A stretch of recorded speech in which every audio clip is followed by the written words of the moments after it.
you've seen my last video, then you know that we took possession of a 2013 Lexus RX350 in late January. We traded in our Mini Cooper for something bigger, more comfortable, with automatic transmission. This was our third experience with Carvana, and it did not go as smooth as the first two times. I'll get into all the details in this video, and boy, do I have a laundry list for you.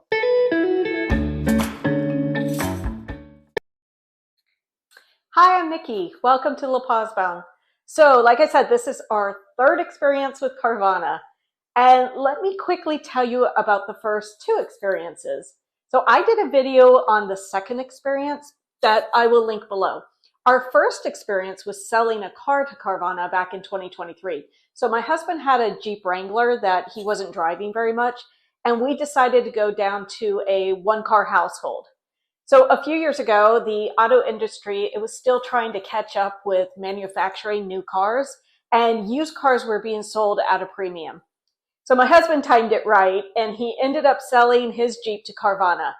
The Carvana customer advocate, they came to our house, they started up his Jeep, they did a walkthrough, they looked at my husband's driver's license and loaded it up on their flatbed truck. And I think the whole process probably took 30 to 45 minutes. Don got a great offer, and it netted him $12,000 more than he owed, which he used to pay off a credit card. Carvana took care of the outstanding installment loan, and it was easy peasy. I didn't have to be there because I wasn't on the auto loan. More on that in a minute. So because of that great experience, we decided to sell my expensive $42,000, $652 a month Mercedes last summer and get something cheaper that I could pay cash for so that we could continue to work on our credit card debt repayment. I started with $60,000 of credit card debt, and as of early January, I am completely credit card debt free. It was a lot of hard work and sacrifice, but we did it, and it feels fantastic. Because the Mercedes was in my name and I was going to buy the Mini Cooper, the transaction was fairly simple. I found the Mini Cooper and started the purchase process in the Carvana app. And registration and insurance were really the only holdups where I needed to call Carvana and upload additional documents. Carvana gave me $4,000 more than what I owed on my Mercedes, and then I applied that to my Mini Cooper. I sold luxury handbags and used paychecks to help pay for the rest. When it came to the insurance, Carvana gave me 2 days to get insurance on the Mini Cooper and then upload it to my Carvana dashboard. And then it goes to the verification team and then to underwriting. For my car registration, this is where I had issues on both the second and the third experience with Carvana. So transferring plates from your trade-in vehicle to the purchase vehicle, that is problematic for Carvana. At least it is in the state of Florida. They can't do it during the sale, no matter how many times you tell them. They will send you a link on your phone to upload current registration, but the contract is built in with new plates. And there's no getting around that with Carvana. After 30 days, you will be able to put your transferred plates onto your purchased vehicle. However, you have to wait until their next quarterly audit before they send you a refund check for the difference of the plates purchased versus the plates transferred. And the temporary plate that they give you is for 37 days. The purchased vehicle will come with the temporary plate, and it's already attached to the car. You have a week to decide if you want to return the car, and then you have 2 more tries with Carvana to purchase something else. So after that 7-day waiting period, the car is yours, and the countdown on the temporary plates start. During my third experience with Carvana, the plate issue was exactly the same as my second experience with Carvana. Okay, let's talk about insurance. So before delivery or pickup of your purchased vehicle, you have to provide proof of insurance to Carvana. Because our Lexus was already in Florida, we were looking at a 2-day delivery and a much lower shipping cost and quicker timeline than the second experience with the Mini Cooper. So we paid $290 in shipping fees for our Lexus.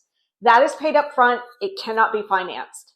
The Mini Cooper traveled a lot further. It was from Massachusetts. It traveled to Florida. And if I remember correctly, I think the shipping fee was a little bit over $1,500. So with the Mini Cooper, I was given 2 days to get insurance and upload it to my dashboard. If you don't upload proof of insurance by the due date that Carvana sets or that you set with your appointment, it will impact when you get your vehicle from them. With the Lexus and a 2-day delivery, we had to provide proof of insurance almost immediately to Carvana. That means as soon as we started the purchase process online and went through the application and the approval, we had to shop for insurance, get coverage, and provide either the insurance card or the declaration page. I am talking within an hour of starting the process with Carvana. It was ridiculous timing, and it's a task that shows up on your Carvana dashboard. We also had the insurance verification department calling us, telling us that we needed to do this to be able to move to the next phase.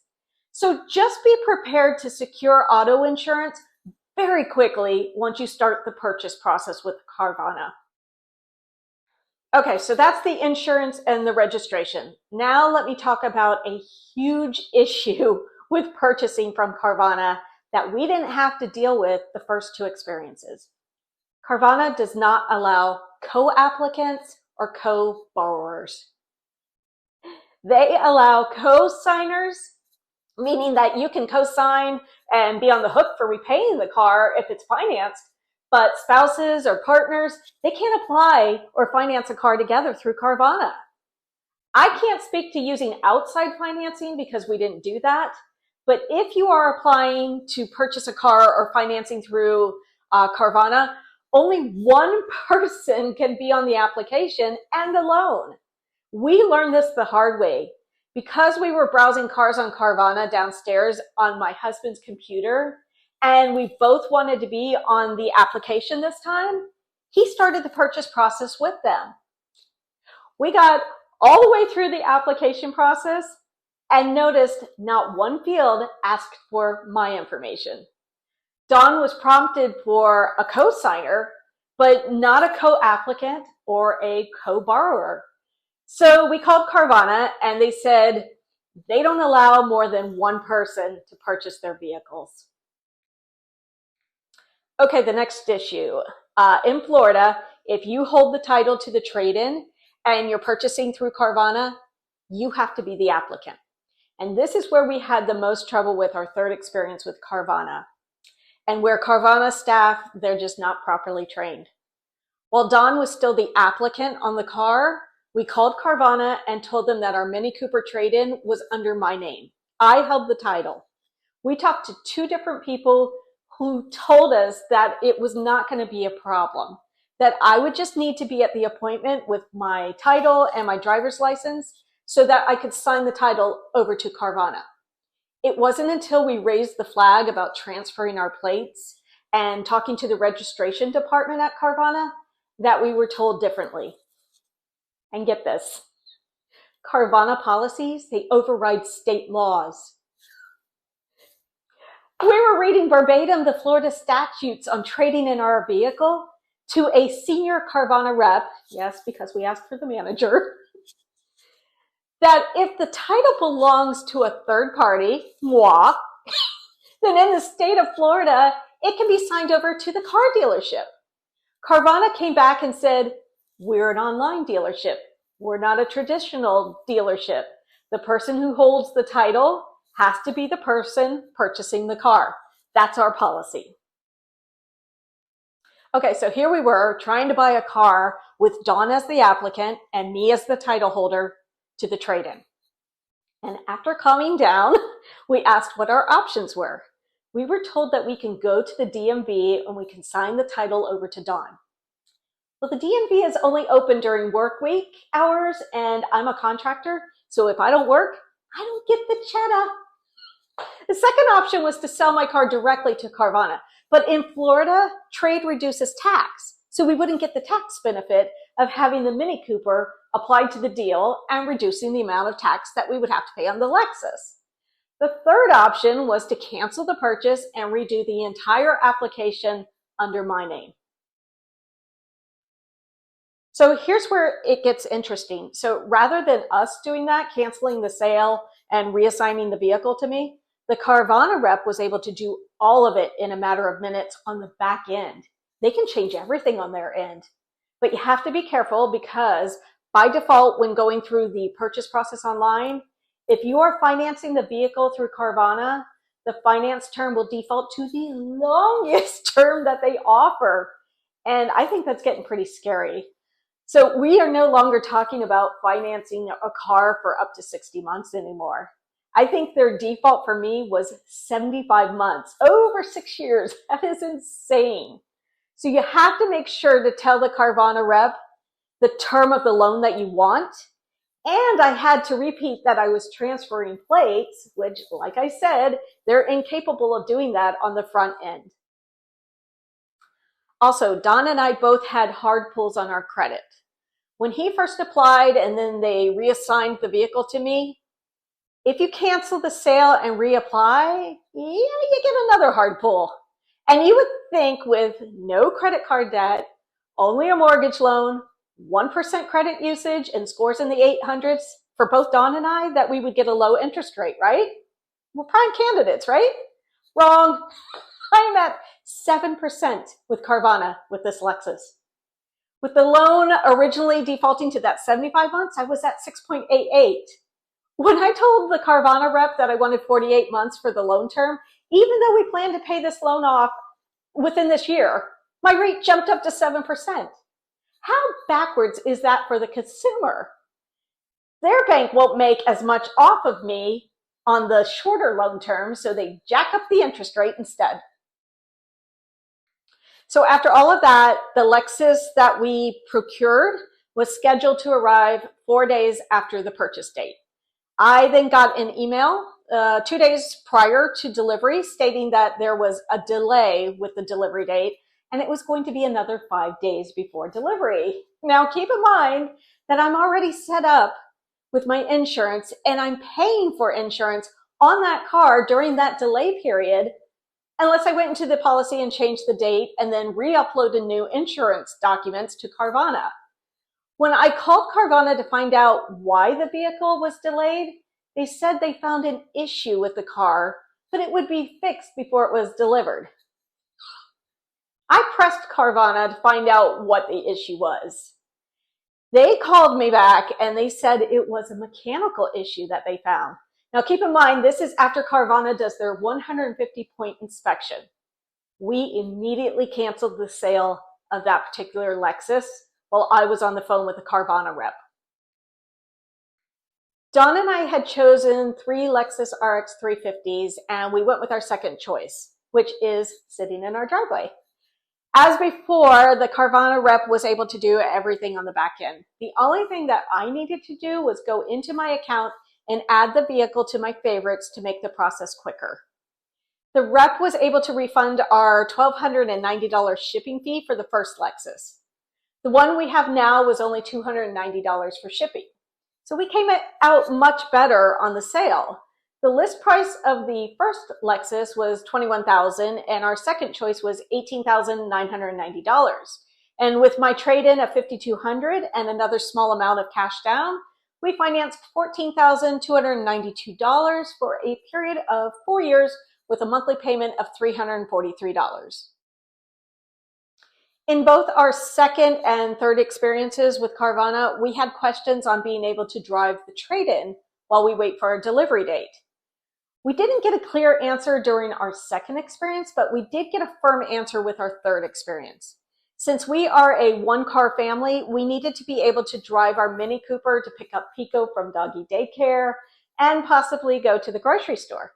So according to Carvana, you can drive your trade-in while you wait for delivery of your purchased vehicle for up to 1,000 miles without affecting the quote or having to redo any of the paperwork. Now, after 1,000 miles, they would have to reassess the value of your car and possibly redo the entire car and loan application paperwork. Okay, this is nitpicky, and it's just one last annoying little thing before I get to the actual delivery of the Lexus. So Carvana's hold music It's extremely loud, and it consists of about 4 country songs that are on a loop with Shaquille O'Neal interrupting the music like he's going to help you. And then he stumbles and said, "Someone will be with you shortly. I promise, I promise."